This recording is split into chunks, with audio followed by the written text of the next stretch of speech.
I always wanted to go to university, but never really thought that I was good enough or, clever enough.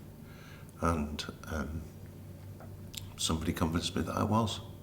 Well, I met Mark about 18 months ago, and my first impressions of him were of somebody who had had a tremendous amount of life experience, somebody who had experienced a range of things that I perhaps couldn't even conceive of, but somebody who was very determined to control his own life and the direction he wanted it to take.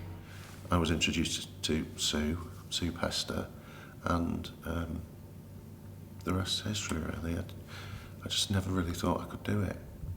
And it always seemed such a massive task. His progression, to me, has been extraordinary in the huge enthusiasm he has for literature and for the English language. I'd just read anything. Science fiction, fantasy, horror, just anything that came my way, I'd read it.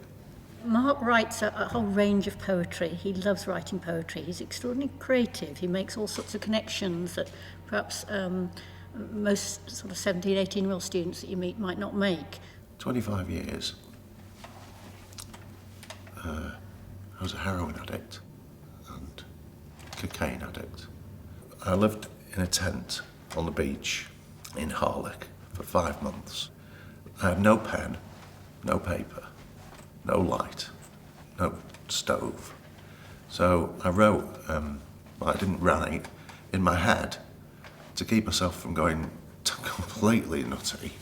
I wrote a series of poems. He could be quite exceptional in terms of what he can do for English and what he can do, not just for himself, but for everyone. I think he can make a real contribution to knowledge and to people's lives. What on earth do hyenas normally do for a laugh?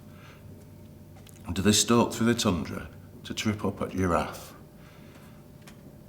Do they don false moustaches and set up fake stalls on the wild Masai Mara, selling just snooker balls? Do they go down the tuck shop and buy loads of chocks, hang them over the river to torment the crocs? I think a hyena's life would be sublime, because whenever I've met one, he laughs all the time.